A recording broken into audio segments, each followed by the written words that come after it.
Hey, welcome back to our Getting Ground series. And we just talked about in our last video about the crucifixion of Christ and the importance and then the burial, how Joseph of Arimathea came and begged the body of Jesus from Pilate and took the body and laid it in his tomb. So Jesus was crucified and he was buried, and now we come to the wonderful resurrection of Christ. If you go to Matthew chapter 28 and verse number 1, Matthew 28 and verse number 1, it says, "In the end of the Sabbath, as it began to dawn toward the first day of the week, came Mary Magdalene and the other Mary to see the sepulchre. And behold, there was a great earthquake, for the angel of the Lord descended from heaven, and came and rolled back the stone from the door, and sat upon it. His countenance was like lightning, and his raiment white as snow. And for fear of him the keepers did shake, and became as dead men. And the angel answered and said unto the women, Fear not ye, for I know that ye seek Jesus, which was crucified. He is not here, for he is risen, as he said. Come, see the place where the Lord lay, and go quickly and tell his disciples that he is risen from the dead, and behold, he goeth before you into Galilee. There shall ye see him. Lo, I have told you." Wow. So these ladies coming to prepare and take care of the body, they come and see, wow, he's not there. The stone has been rolled away. He is risen, as he said. And so we see here that Jesus raises from the dead. And um, there's other areas in the Gospels where I would encourage you to read. If you want a good timeline of the resurrection day and everything that happened up until that point, and even after, John 20 is very good. But I want to go to Luke 24. My focus in this video is not to necessarily take you through the order of it, although that's important.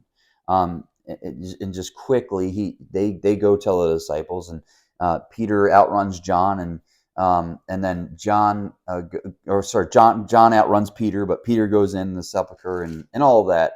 That's in John chapter 20. But I want to see the importance of the bodily resurrection here. So in Luke chapter 24, in verse 36, it says, "And as they thus spake, Jesus himself stood in the midst of them, and saith unto them, Peace be unto you. But they were terrified and affrighted, and supposed that they had seen a spirit. And he said unto them, Why are you troubled? And why do thoughts arise in your hearts? Behold my hands and my feet, that it is I myself. Handle me, and see, for a spirit hath not flesh and bones, as ye see me have. And when he had thus spoken, he showed them his hands and his feet." Wow, tremendous. So obviously, yes, if you're a disciple and you're speaking and then all of a sudden Jesus appears in the room, you're going to be terrified. Are we seeing a ghost? Are we seeing a spirit here? And Jesus just confirms, no, listen, it's me. I have flesh and bones. So here is Jesus in his glorified body, which we will all receive one day if we're saved. And so then he shows them his hands and his feet. In verse 41 it says, "And while they yet believed not for joy, and wondered, he said unto them, Have ye here any meat? And they gave him a piece of a broiled fish and of an honeycomb, and he took it and did eat before them." Wow. Wow. So not only that, but he also ate with them. And then there's another passage, we'll probably go to that maybe in John chapter 20, 21, where he's eating fish with them on the shore and spending some time with them, showing himself again once again to them.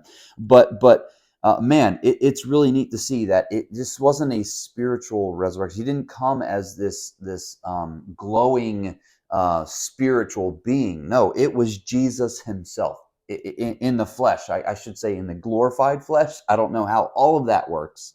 But I just take the Bible as it says, is that he showed them his hand and his feet. It was him. and that he ate before them. Very important to understand. He says in verse 44, then he said unto them, these are the words which I spake unto you while I was yet with you, that all things must be fulfilled, which were written in the law of Moses and in the prophets and in the Psalms concerning me.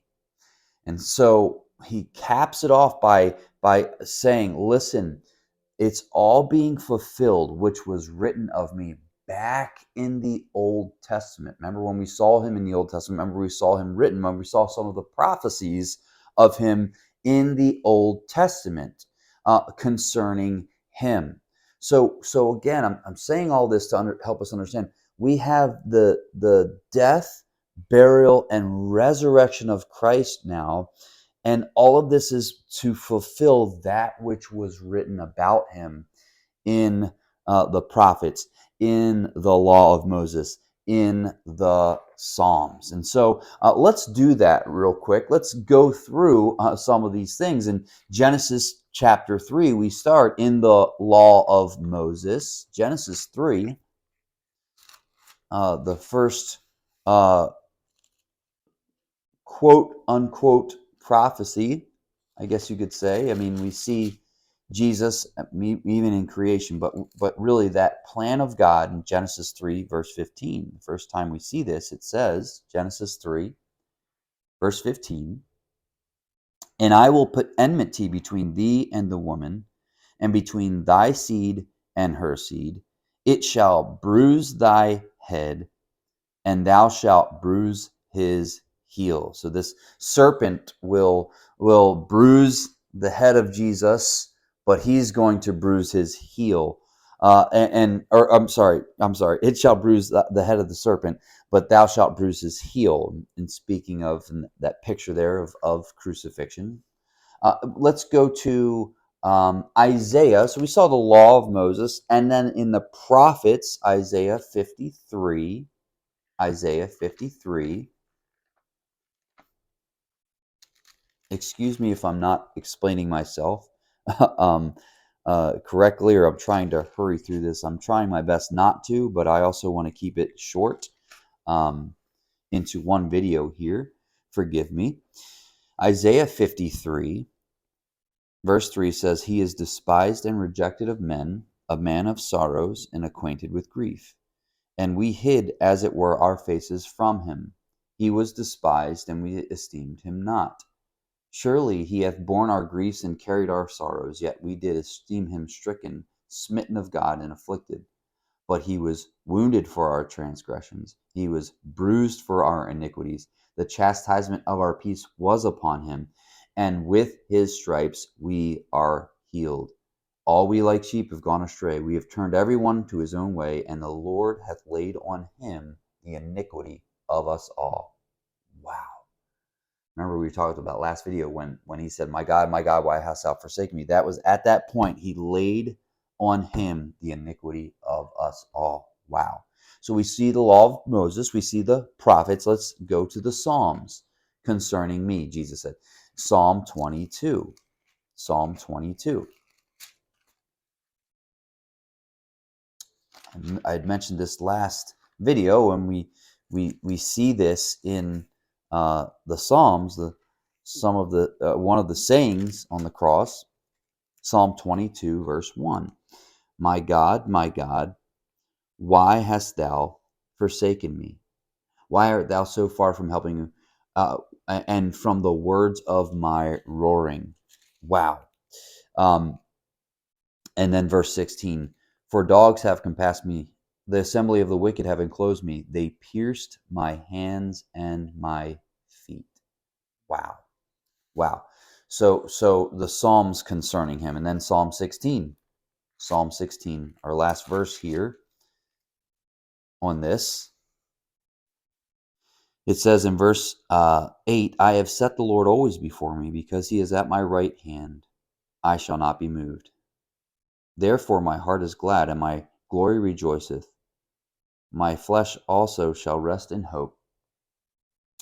For thou wilt not leave my soul in hell, neither wilt thou suffer thine Holy One, capital H, capital O, to see corruption. So David prophesying about the resurrection of Christ. He's not going to let him see corruption.